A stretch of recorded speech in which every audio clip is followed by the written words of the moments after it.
All right, guys, welcome back to the channel. I just got back from a week up north at my parents' cottage, shot that like a Q2 monochrome, and I shot my Fuji X-T5.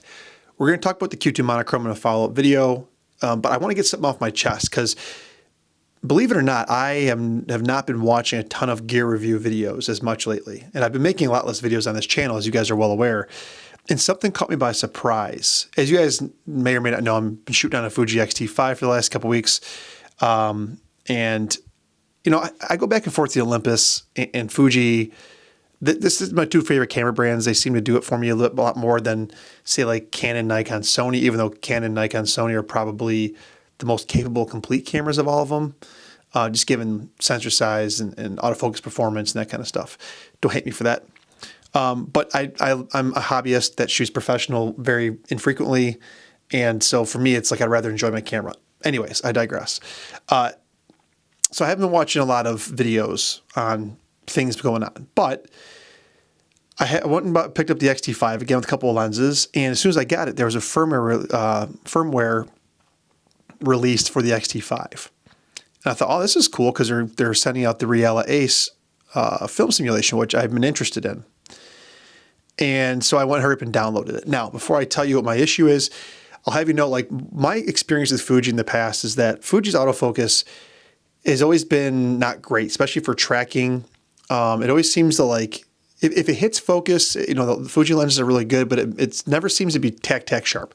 My Olympus beat it in that regard. EM1.2, EM1.3, OM5, OM1 for sure. And then certainly if you have Canon, Sony, Nikon, like, you could bet that those with their eye focus on the latest cameras is going to be tack sharp. Fuji was a bit more hit or miss. It would say it was on the eye, but then you took the picture, like, and you zoomed in, it'd be a little off.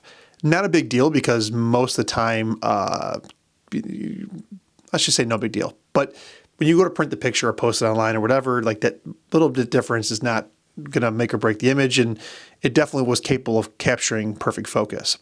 Okay, I tell you all that because that's my experience with Fuji in the past. So I downloaded this firmware update, the most recent one for X-T5. I think it's firmware version 4, which has the Reala Ace. And I'm shooting this weekend, and my camera's doing something super weird.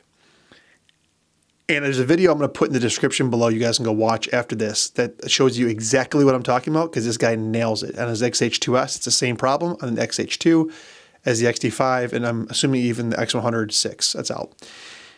They have included this predictive algorithm in their autofocus, and candidly, it sucks. And it's like, I'm having like, I almost had like a breakdown. Not really. It's a camera.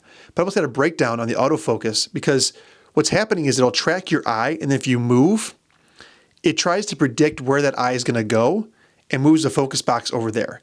So what would be happening is I would have an eye autofocus, and I'd be taking a picture of my image. It would put a square around the eye, and then if someone moved or turned their head, the eye box would be like off to the side, and it would stay there, and the whole thing's totally out of focus. I'll put an image up, a couple images up here right now that I have to pull off the camera still. I haven't even like looked at them on the screen, but I know they're out of focus because this was evident to me in two situations. One, I was shooting of my kid, and I took the photo, and I'm like, wow, that eye tracking box just like hung out to the side. And then we were tubing. Here's the image I was going to show you, and it would put a box around my daughter and her friend tubing, but it was not in focus. It was focused on the background. It was super weird. Now, I am shooting on the Sigma 18-50, and you guys might say, well, it's not a native lens. That's why. I don't think so, because I had this 18-50 on an X-T5 before.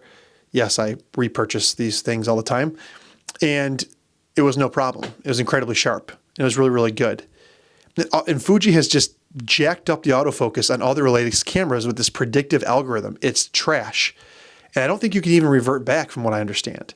So now I'm sitting here waiting with this X-T5, and, you know, for my general purposes, it generally works, but nothing drives me crazy more than having a dedicated camera that's supposed to be professional at what it does and not to be able to trust its autofocus.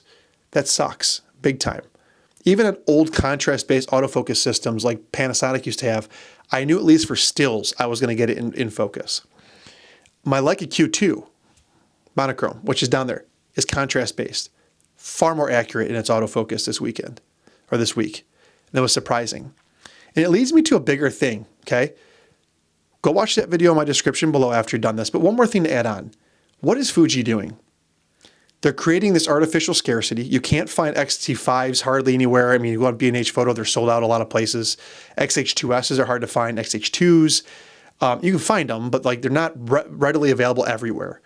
X106s, you can't touch them.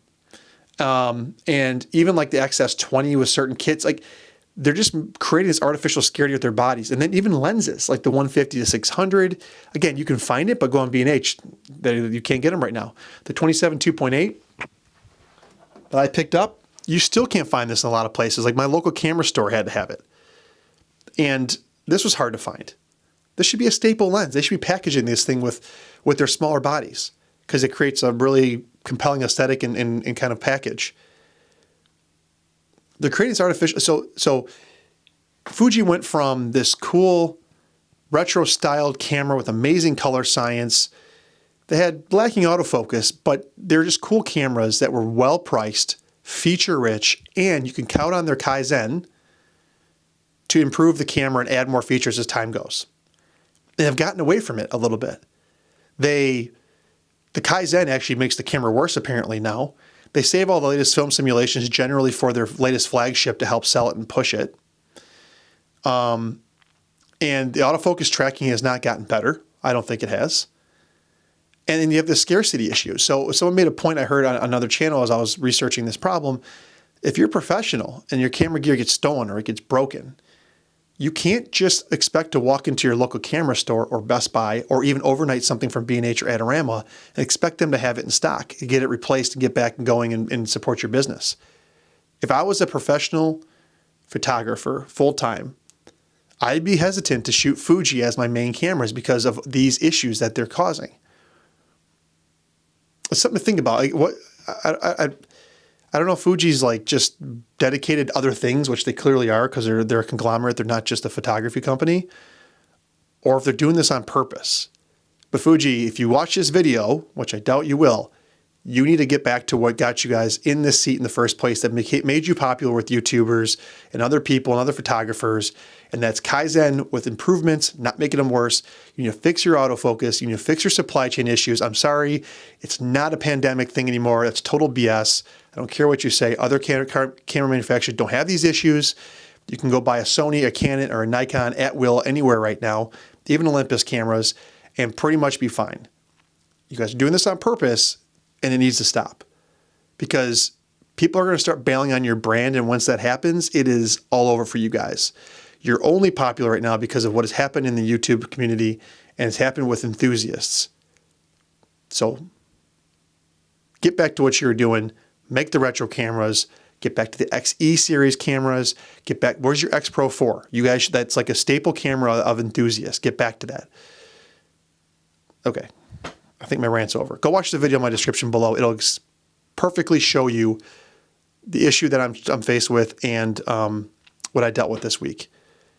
All right, rant over. Lucky Q2 thoughts and comparisons coming soon on my first thoughts, impressions, and then also, is it necessary? All right, see you in the next one.